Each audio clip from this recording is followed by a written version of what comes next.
Baik, Assalamualaikum warahmatullahi taala wabarakatuh. Perkenalkan, nama saya Agus Supriyadi dengan nomor NIM 2006021119. Baik, di sini di mana video ini untuk menyelesaikan tugas saya kepada Bapak dosen Agus Dedi Putrawan, mata kuliah filsafat umum. Jadi di sini pembagian tugas saya itu tentang Renaissance, teman-teman. Jadi di sini Renaissance itu merupakan abad di mana bisa dibilang akhir abad 19 dan awal abad 20. Itu termasuk hari kelahirannya Renaissance, teman-teman. Jadi Renaissance itu adalah di mana abad kemunculan baru gitu, sebuah hari yang baru gitu. Jadi setelah kenapa Renaissance ini dinamakan zaman kebangkitan, karena pada masa abad pertengahan atau bisa dibilang sebelum abad Renaissance itu merupakan abad yang memang dikuasai oleh kerajaan dan gereja, yaitu di abad pertengahan, teman-teman. Jadi gereja dan kerajaan itu menekankan pemikiran orang-orang di sana, sehingga apa yang terjadi, sehingga masyarakat di sana pada waktu itu belajar ke orang-orang timur seperti Al-Ghazali, Ibnu Khaldun dan terus di sana mereka belajar, teman-teman.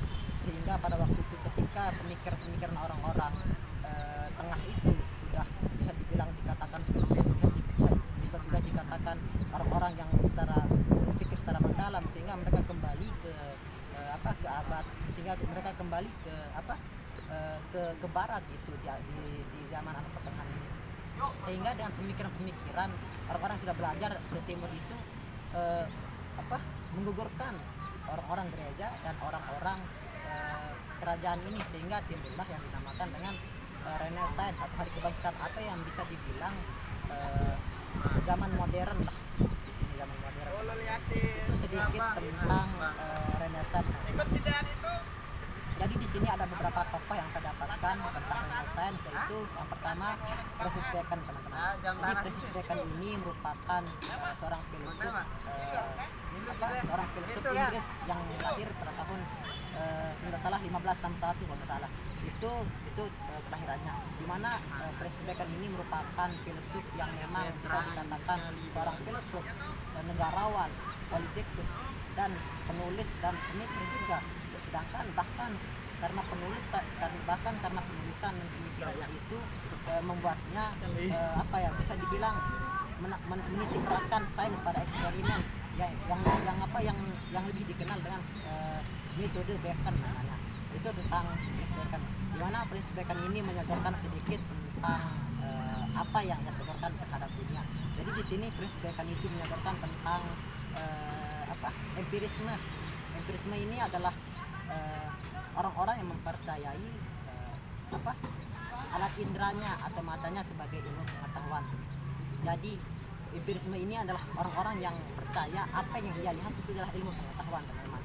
Jadi di sini aliran empirisme ini tidak mempercayai yang namanya rasionalisme, karena memang rasionalisme dan empirisme ini dia itu bertentangan, sangat paradoks sekali tentang empirisme dan rasionalisme ini, teman-teman.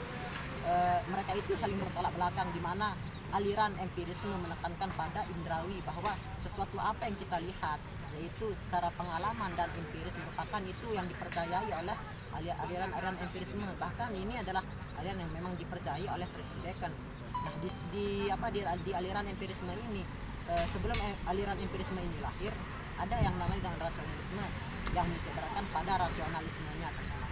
Jadi rasionalisme ini menyebarkan pada rasionya, yaitu akalnya. Ia menginginkan bahwa empirisme ini adalah apa yang ia lihat itu adalah sebuah pengenalan bagi aliran rasionalisme. Bahkan aliran empirisme ini sesuatu yang memang apa yang kita lihat secara nyata itu tentang empirisme Francis Bacon, teman-teman. Jadi itu sedikit karena memang waktu tidak memungkinkan, teman-teman, mohon maaf. Jadi tokoh yang kedua yaitu René Descartes namanya. René Descartes ini merupakan bisa disebut bapak filsuf modern, karena memang ia yang giat untuk karena ia yang giat untuk membangkitkan pada masa abad modern atau Renaissance. Jadi Rene Descartes ini merupakan apa yang sodorkan terhadap dunia itu tentang keskeptisisannya. Skeptis ini merupakan keraguan-keraguannya ya teman-teman tentang apa yang ia lihat, sehingga empiris sehingga aliran skeptisismenya Descartes ini sangatlah bisa dibilang ia meragukan dirinya teman-teman. Jadi Rene Descartes itu dalam dunia Sofi itu bahkan dinyatakan dalam buku Atlas Anatoli itu menyatakan bahwa cogito ergo sum, ya, artinya aku berpikir maka aku ada. Sebelum ia meragukan, artinya sebelum ia berpikir maka ia ada kata yang memang dipotong, yaitu aku meragukan, aku berpikir, dan maka aku ada. Itu yang sebenarnya terjadi dalam Rene Descartes. Descartes ini merupakan filsuf yang memang tidak mempercayai secara empirisme teman-teman, bahwasannya bahkan ia tidak percaya dengan adanya Tuhan, ya, ia tidak percaya adanya Tuhan dan jiwa-jiwa, bahkan ia menolak apa yang terjadi seperti tahayul yang terjadi, seperti sihir yang terjadi di zaman sekarang itu ia tidak mempercayai, karena memang apa yang diuji secara alamiah baru ia percayai. Kalau memang secara tidak empiris itu dia tidak mempercayai. Itu sedikit tentang Rene Descartes.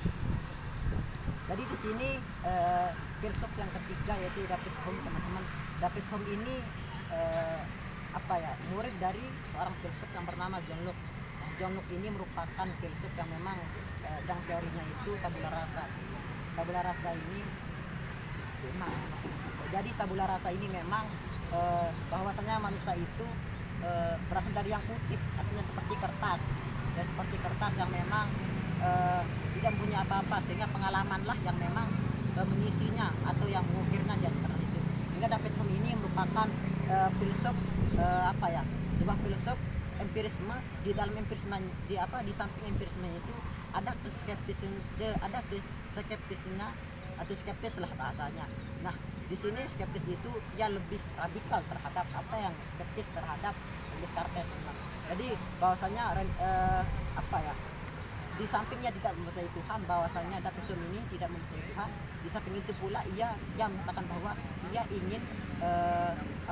ingin menghapuskan agama dari dunia ini supaya lebih ke agama yang menjadi sifat yang empirisme. Itu tentang David Hume teman-teman.